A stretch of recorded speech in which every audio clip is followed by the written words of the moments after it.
Welcome to the deep dive, where we plunge into the knowledge you need to be truly well-informed. When you imagine an interior designer at work, what springs to mind? Is it the vibrant mood boards, the careful selection of fabrics, maybe the perfectly placed furniture that just makes a room sing? Mhm. We often focus on the aesthetics, the comfort, the sheer beauty they bring into our spaces. But what about the unseen foundation, the structure that underpins every successful project and really every reputable designer? What's the bedrock of trust and professionalism that allows all that creativity to flourish responsibly? That's exactly what we're digging into today. Yeah. We're taking a truly fascinating dive into the code of ethics from a board of interior design, specifically from the Philippines, actually. And let me tell you, this isn't just some dry list of rules that, gathers dust on a shelf somewhere. Think of it more as a moral compass, a guiding star for a profession that is, at its heart, incredibly creative, but also profoundly impactful. What's truly revealed in this document are the deep responsibilities designers hold.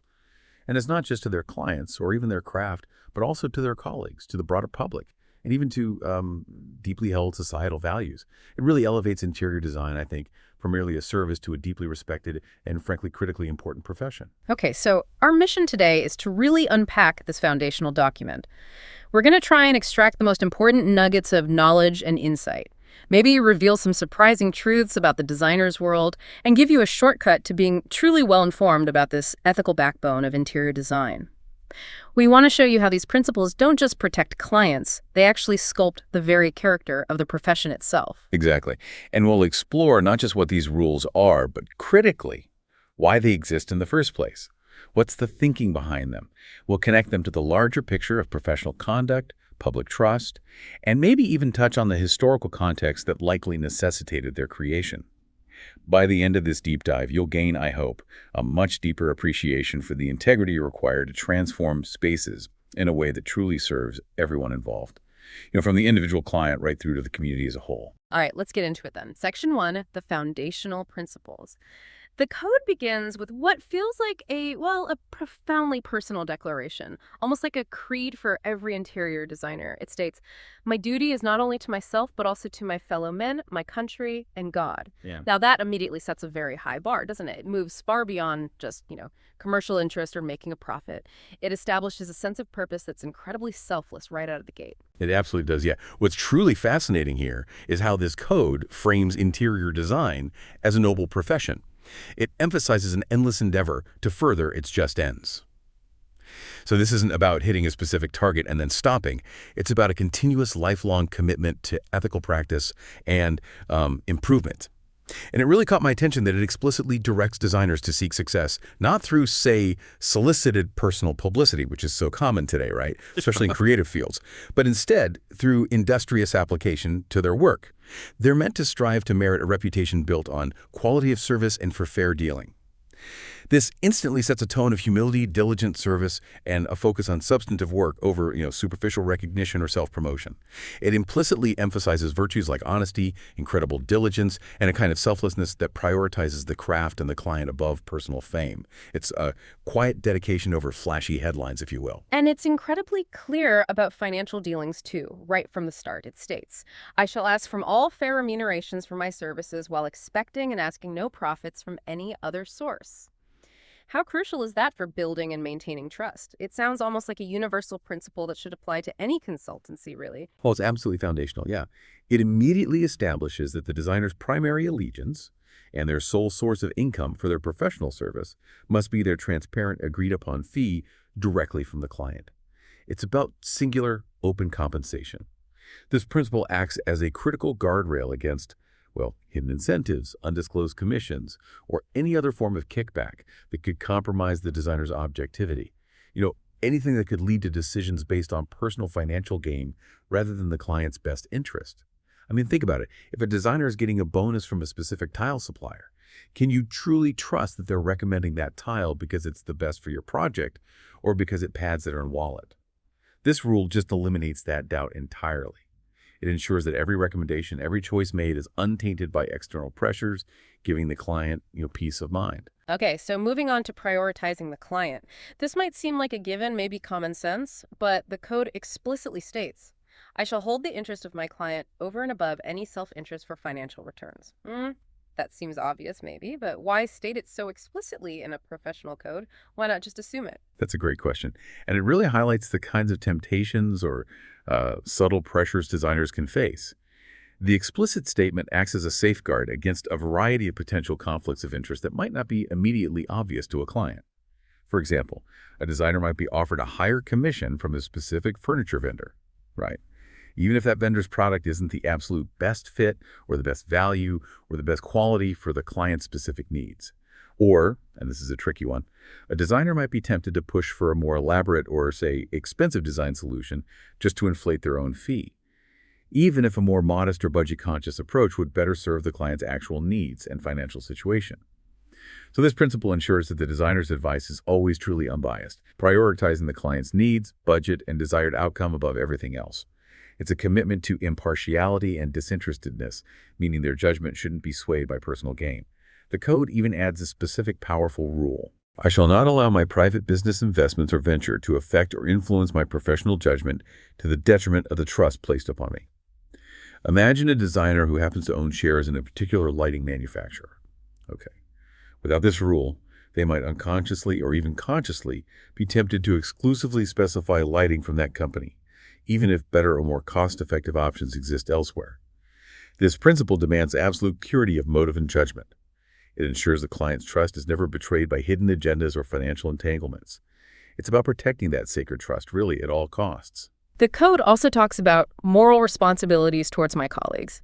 So this isn't just about the designer's direct client work, it's about the entire professional ecosystem, fostering a healthy community within the field itself. That's not something you always see explicitly laid out in a code like this, is it? No, it's not. And it's quite refreshing, actually. It outlines a commitment to inspiring loyalty among associates and subordinates, and also providing mentorship to aspirants to the profession, meaning those just starting out or still studying. So this isn't just about competition, it's about cultivation, building the next generation.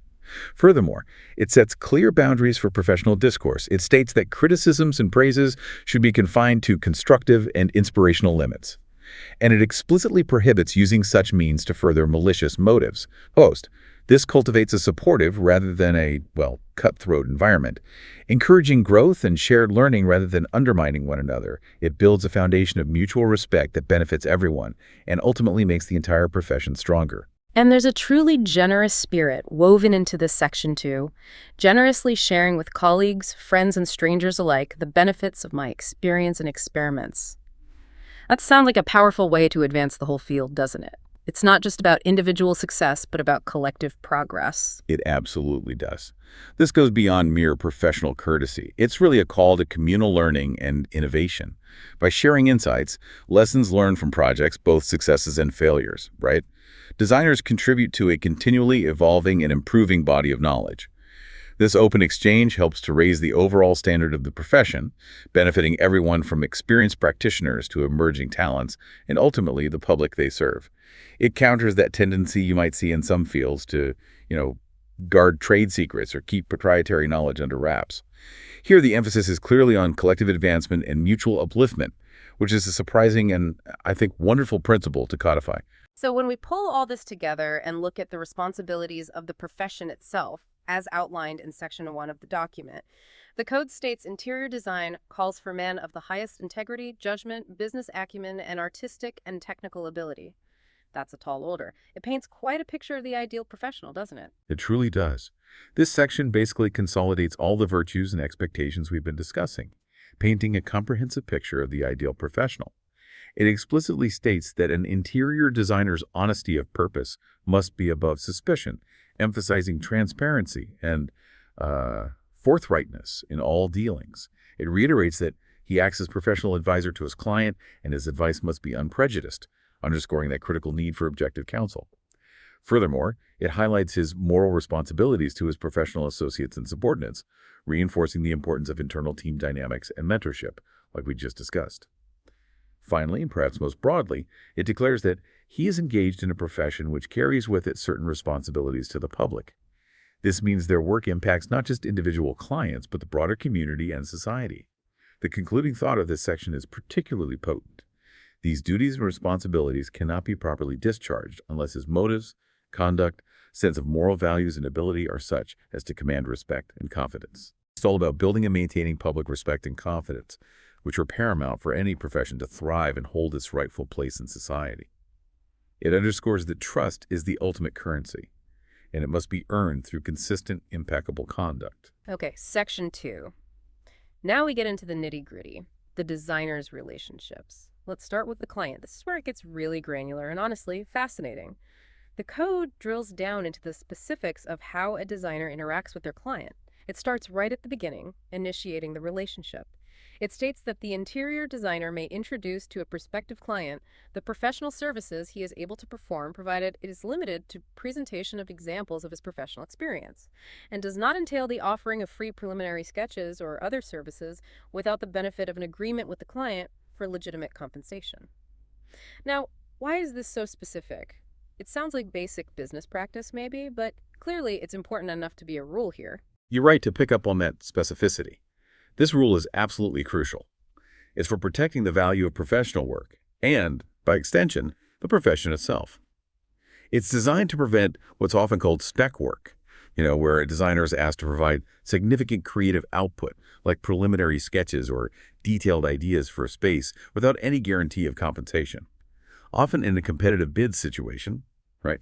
Imagine a client asking 5 designers to each submit a full design concept for free, then picking one idea or maybe even combining elements from all 5 without paying for the unchosen work.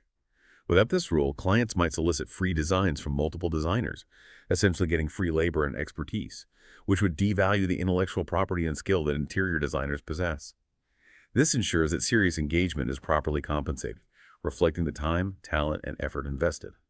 Now, the code does include a key exception, which is also important: consultative advice and minor sketches needed to help sell the products. This defines a legitimate sales-oriented interaction, where the design input is limited to facilitating a product sale, say, showing how a specific sofa might look in a room, versus a full-fledged professional service that requires an explicit agreement and compensation.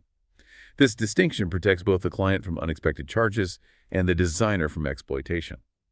And it helps prevent that race to the bottom, where designers feel pressured to give away their expertise for free, which ultimately harms the financial viability and overall standing of the profession. Right. And then the code stresses making the client acquaint or ascertain the exact scope of services and the corresponding professional charges at the very inception. Again, sounds like common sense for any service business, but why the emphasis on the very inception? What problems does that avoid? Absolutely. Clear, upfront communication prevents misunderstandings and disputes down the line. It builds that foundational layer of transparency and trust right away.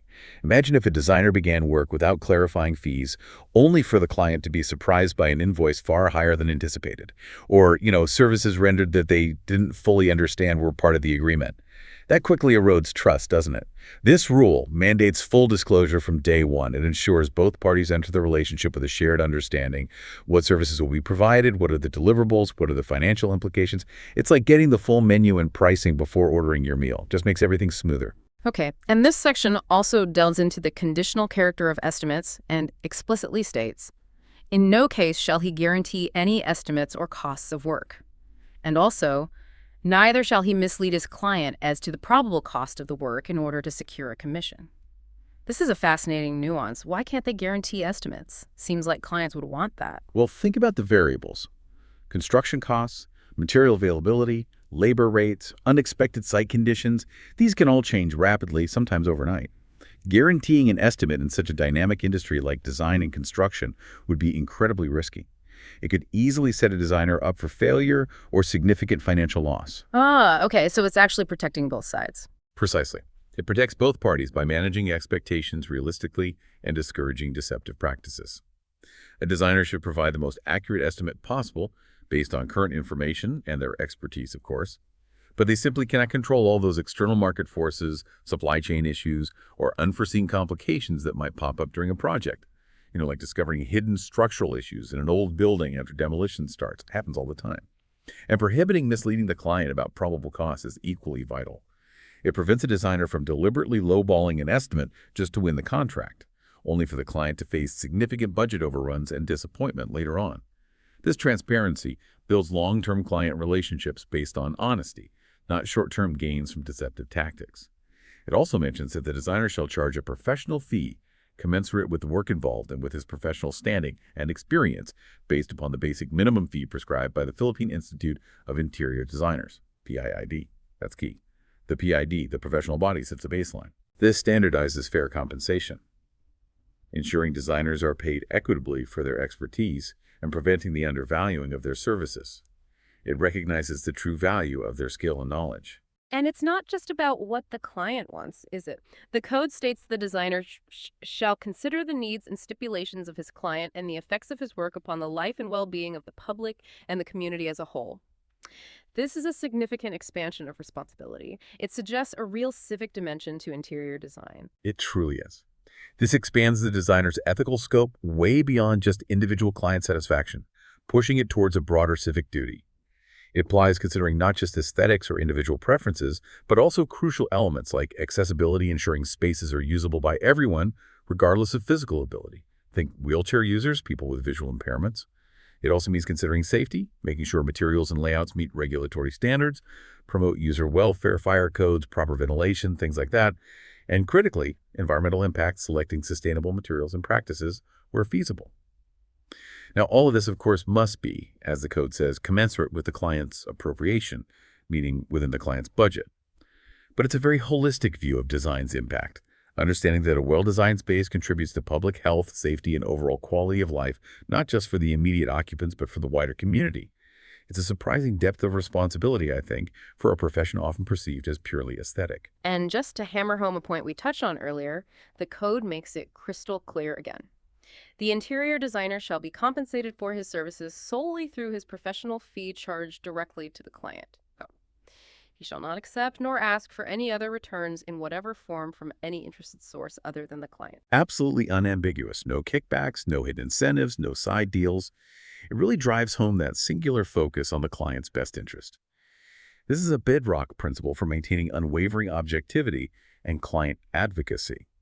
It ensures that the designer's recommendations for materials, products, or contractors are based purely on the client's best interest, quality, suitability for the project, rather than any external financial inducement. If a designer were getting commissions or referral fees from suppliers, it creates a direct conflict of interest, right? They might choose a product that benefits them personally, not the client. This rule eliminates that temptation entirely, preserving the integrity of their advice and the trust placed in them. It means the client can be confident that every decision made by the designer is solely for their benefit, without any hidden agendas. It's what allows a client to truly trust their designer as an unbiased advocate. Okay, let's shift focus now. How about relationships with other professionals, particularly architects? The code explicitly states, the interior designer shall not, without prior consent of the architect, make any architectural changes in plans or in specifications. Fisher, why is that consent so vital here? What could go wrong without it? It seems pretty strict. It is strict, and for good reason.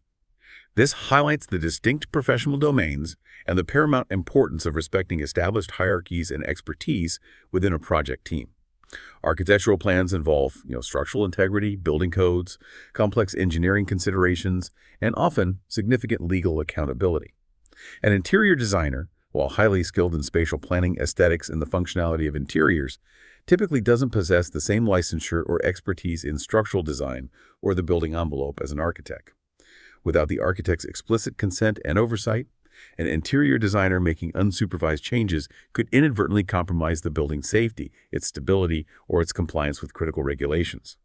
Imagine a designer deciding to move a wall that, unbeknownst to them, is load-bearing. That could lead to catastrophic structural failure, costly redos, severe delays, and huge legal liabilities for everyone involved.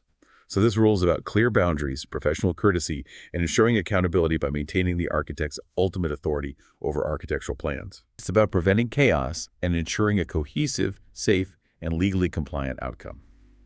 It's a crucial layer of protection ultimately for the public. Makes sense. And it also includes rules against malicious criticisms of the structure or plans of the architect, right? And emphasizes cooperation. Yes, exactly. It emphasizes working in cooperation with the architect to ensure the success of the project. This fosters a collaborative environment rather than one potentially filled with interprofessional friction or undermining. When professionals respect each other's roles and work together, pooling their expertise, the project benefits immensely. It becomes more efficient, and you usually achieve a higher quality result. It's about collective success over individual ego, really. And there's that very specific warning here that underlines those boundaries even further. The interior designer shall not make any architectural plans for any building or project to be signed by any licensed architect but passed on as the work of an interior designer's firm unless he, too, is a licensed architect.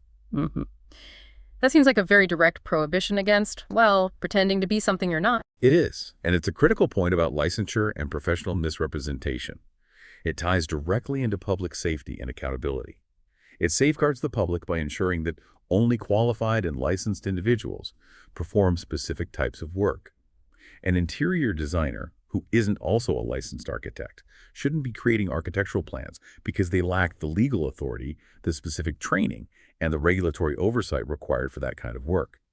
Passing off their architectural plans as an architect's work, or having an architect just sign off on work they didn't genuinely oversee, is effectively fraudulent. It circumvents the whole licensing system, which exists specifically to protect consumers by ensuring competence and accountability. This rule prevents fraud and ensures that liability falls squarely on the shoulders of the properly licensed professional for their specific domain. It protects both the public and the integrity of both professions. It's a very clear line in the sand. Okay, moving on to manufacturers, contractors, suppliers, the whole supply chain. This section really drills down on avoiding conflicts of interest here too, it says. The interior designer shall not at any time receive commission, discounts, fees, or favors from agents or firms handling furniture, drapery, or other building and decorative supplies, which may place him in a reciprocal frame of mind. But then there's that really key exception. He may, however, accept market discount, which shall be credited to the client. That's a crucial distinction, isn't it? Tell me more about that. It absolutely is, and it's quite a brilliant one, actually, for ensuring absolute transparency and integrity in the financial flow of a project. The prohibition on kickbacks, fees, or favors is straightforward. It ensures that product recommendations are based solely on client suitability, quality, and value, not on personal gain for the designer. If a designer received a hidden commission from a particular supplier, there would be an inherent temptation, wouldn't there, to favor that supplier, regardless of whether their products are truly the best fit for the client's needs or budget. That obviously compromises the designer's objectivity and their role as the client's advocate. Right, the bias factor. Exactly. But the market discount exception is incredibly insightful. When a designer, perhaps due to their professional volume or long-standing relationship with suppliers, can secure a better price, a market discount, as the code calls it, from a supplier. The code mandates that this discount must be credited directly to the client. This means the client benefits directly from the designer's professional leverage. They essentially pay less for the same product than they might if they purchased it themselves off the street. This exception doesn't just maintain the designer's role as the client's advocate, it actively demonstrates it. It's a fine but profoundly important distinction. It differentiates legitimate cost saving for the client from undisclosed personal profit for the designer. It builds immense trust and reinforces the designer's commitment to prioritizing the client's financial well-being. It's a hallmark of ethical practice. It's really a win-win, where the client genuinely benefits from the designer's connections and standing. The code also touches upon the designer's role in quality control. It states, the interior designer shall immediately, upon his personal knowledge and inspection, reject or condemn materials or workmanship which are not in conformity with the specifications. This sounds like it prevents a lot of headaches, delays, and extra costs down the road. Exactly. This proactive approach to quality control is vital for efficiency and cost management. It's about catching problems early. By promptly identifying and rejecting substandard materials or workmanship, the designer prevents issues from escalating. Escalating issues could lead to significant rework, delays, and additional expenses for the client, the manufacturer, or the contractor. It's about vigilance and ensuring the project adheres strictly to the agreed-upon standards, preventing problems before they become massive headaches. It's critical for maintaining project timelines and budgets. And they have a responsibility to the suppliers too, right? Furnishing clear, definite, and consistent information to avoid mistakes. Yes, absolutely. The code also states that the interior designer shall give the manufacturer every reasonable aid to enable him to fully understand the specifications of the contract by furnishing clear, definite, and consistent information in all pertinent documents to avoid unnecessary mistakes, which may involve extra costs to the manufacturer or contractor. This demonstrates a truly holistic view of the project ecosystem. It emphasizes that fair dealing extends in every direction, not just towards the client. It promotes efficiency and prevents mistakes that can impact costs and timelines for all parties involved. It acknowledges the interconnectedness of everyone in a design project, from the initial concept right through to the final installation. It's about being a good partner to everyone in the chain, which ultimately benefits the project. Okay, next relationship. Colleagues and subordinates. This section really highlights the internal dynamics of the profession.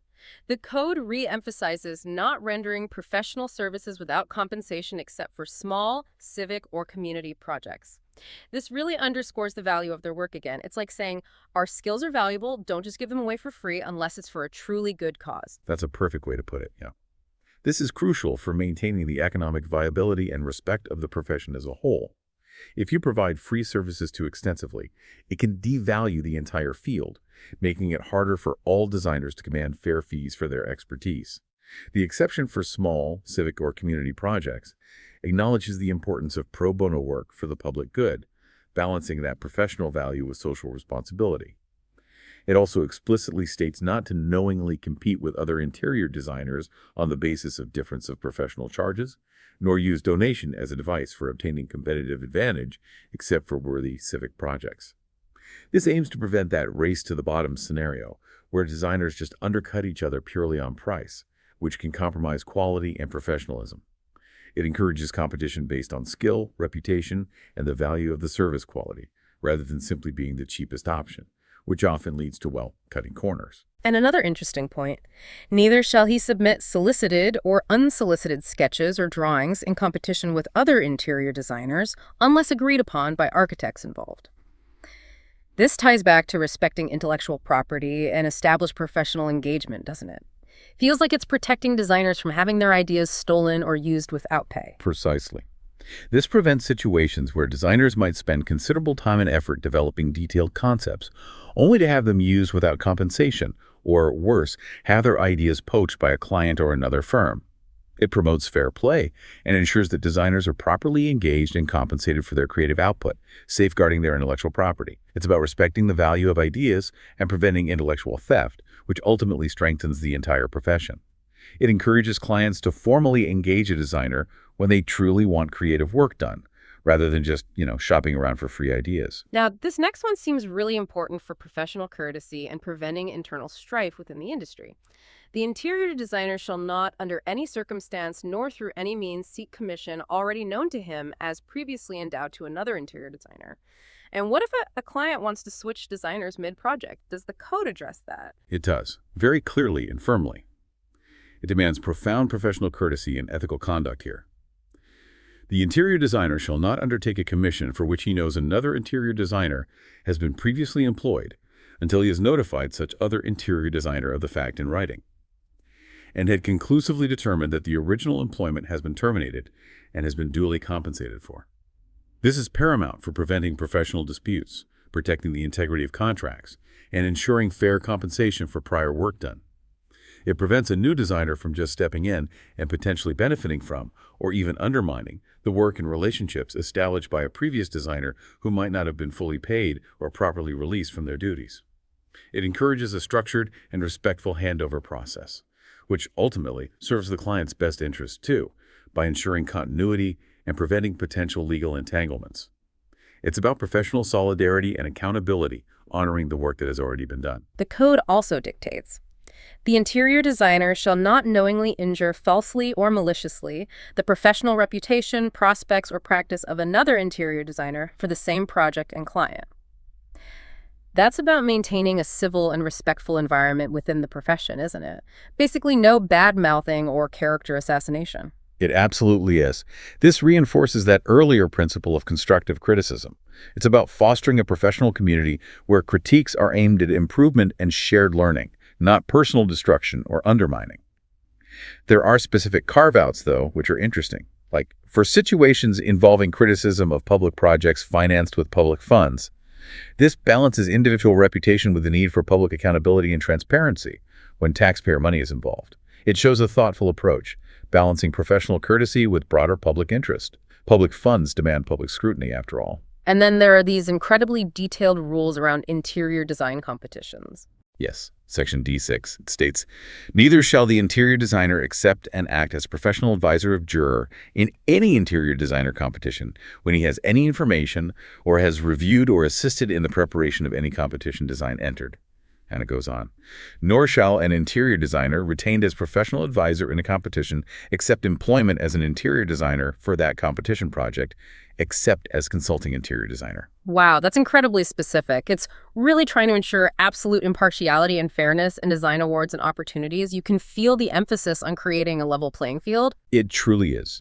These stringent rules are designed to eliminate any potential conflict of interest and ensure that design competitions are judged purely on merit. If a designer has been involved in advising or reviewing an entry or had an inside track on how the competition was formulated, serving as a juror or advisor would give them an unfair advantage or, at the very least, create the appearance of bias. This level of detail underscores the profession's commitment to integrity in all aspects, including how prestigious projects and recognition are awarded. It protects the fairness of the competition process and builds trust among participants, ensuring that the best design truly wins based on merit alone. Okay, and this code also speaks to responsibilities within the designer's own firm or practice, how they should treat their team.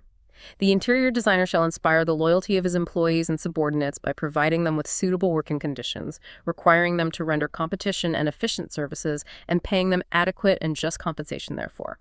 It sounds like building a good, ethical team is seen as crucial to being a good professional. It absolutely is, and it explicitly includes mentorship as a core responsibility here too. He shall tutor and mentor the young aspirants towards the ideals, functions, duties, and responsibilities of the profession. So this isn't just about individual success or even just the success of one firm. It's about building the next generation of ethical and competent professionals. It emphasizes that senior designers have a duty to pass on not just technical skills, but also the values and principles that uphold the profession. It also promotes unity through interchange of technical information and experience among colleagues and young aspirants, fostering a collaborative and supportive environment that benefits everyone from the newest intern to the most seasoned expert. It's about building a robust and sustainable professional community for the future. All right, finally, the broadest circle of responsibility. Section E, in relation to the people. It calls for designers to seek opportunities to be of constructive service in civic and urban affairs. This really expands the designer's impact far beyond individual projects and right into the public sphere. This truly connects design to its societal impact. It makes the designer, in a sense, a steward of culture and public good. It's about advancing the safety, health, and well-being of the people and the community, which encompasses everything from designing accessible public spaces. Think about how crucial inclusive design is for everyone, regardless of mobility, to ensuring healthy indoor environments in schools or offices, considering things like air quality and natural light. But it goes even further. It mentions promoting, restoring, or preserving the general amenities and other examples of historic and architectural heritage of the nation. This means designers aren't just creating new spaces. They also have a role in protecting and enhancing the cultural and historical fabric of a country. They have a profound responsibility to contribute to the collective good and the built environment that shapes public life. It's a powerful statement that good design serves not just private interests, but the entire citizenry. And it mentions promoting the professional organization, like the PIID, and sharing information with other design professions and the building industry, highlighting that interprofessional collaboration and collective advancement again. Exactly. It's about recognizing that interior design doesn't exist in a vacuum. It's part of a larger ecosystem of design and construction professionals. Promoting their own professional organizations strengthens the field, allowing for better advocacy, education, and standard setting. And sharing knowledge with architects, engineers, contractors, suppliers that fosters a more efficient and innovative building industry as a whole. This collaborative spirit elevates all disciplines and ultimately benefits the public by creating better, more integrated built environments. It's about a collective stride forward, not just individual success. And of course, abiding by the laws of the Philippines, acting in a manner not detrimental to the profession. That's foundational citizenship for any professional, but it's explicitly stated. It's a pretty strong guideline to lay out. It's a critical baseline. Yeah. Beyond all the specific ethical considerations, this simply states that designers must be law-abiding citizens. However, it specifically adds that they shall, at no time, act in a manner detrimental to the best interest of the profession. This implies a continuous obligation to uphold the integrity and reputation of interior design, ensuring their actions reflect positively on the entire field. It's a proactive duty to protect the good name of the profession. And critically, this section warns against misleading the public through advertisements, signs, or printed matter, citing his professional specialization, unless such qualifications are well-known facts or sanctioned by professional consensus and years of experience. Yes. This is about maintaining credibility and preventing false claims, protecting the public from unqualified practitioners. It's similar to how doctors or lawyers wouldn't falsely advertise specialties they don't possess. It builds on that trust factor we talked about earlier. Right, truth in advertising, essentially. Precisely. This rule combats deceptive marketing and inflated claims. It ensures that when a designer claims a specialization, whether it's in healthcare design, sustainable design, historical preservation, or hospitality design, those claims are verifiable. They need to be backed by genuine expertise, professional recognition, or extensive experience. This protects the public from unqualified individuals who might misrepresent their capabilities, potentially leading to substandard work, financial losses, or even safety hazards. It reinforces the idea that professional claims must be grounded in truth and measurable competence, solidifying public trust in the interior design profession. It's a guard against empty promises, ensuring that when you hire a specialist, you're getting genuine expertise. Okay, Section 3, the enduring legacy why ethics matter. So when we look at this whole comprehensive code, moving from personal duties to client relationships, colleagues, suppliers, and finally the broader public, what does it all boil down to? It seems like several key pillars keep emerging: trust, integrity, transparency, client centricity, respect for colleagues, and this profound sense of social responsibility. Absolutely. If we connect this to the bigger picture, this code isn't just about avoiding misconduct, though that's certainly part of it, obviously. It's really about proactively shaping a profession that commands respect and confidence. It provides a robust framework for designers to navigate complex relationships, nuanced situations, and even potential moral dilemmas, ensuring their contributions are always ethical and ultimately beneficial. The document structure itself is telling, isn't it? Moving from those overarching individual principles outwards to increasingly specific relationships with clients, architects, suppliers, colleagues, and finally the public. It creates a truly holistic ethical guide. It shows how personal integrity branches out into every single interaction and responsibility. And what's truly striking is how relevant these principles remain today, even as the design world evolves so rapidly. And knowing this code was adopted in the city of Manila this 11th day of February 1985, and specifically states it would take effect 15 days after publication. It shows a long-standing, deliberate commitment to these principles. This isn't a new, fleeting idea, but something with deep historical roots in the profession there. Yes, that historical grounding is incredibly important. It underscores that these aren't just transient ideas or temporary guidelines. They are established, enduring norms that have been formally adopted to provide stability and a clear ethical baseline for interior designers for decades now. This long-standing commitment gives the code immense weight and authority. It helps define the very identity of the profession and demonstrates its maturity. It signifies that the profession takes its responsibilities very seriously and has proactively established this moral foundation for its practitioners, which is absolutely crucial for building and maintaining public trust over time. It gives the profession a clear identity and, in a way, a promise to the public about how its members will behave. So we've taken quite a deep dive into this foundational ethical code of interior design. We've revealed this intricate web of responsibilities that really shape this creative profession, from cultivating unwavering client trust to ensuring public welfare and fostering a supportive professional community. It's clear that design is far more than just aesthetics or technical skill. It's truly a profession built on integrity, accountability, and a profound sense of civic duty. Absolutely. This deep dive really highlights how a clear and comprehensive ethical framework can fundamentally elevate a profession.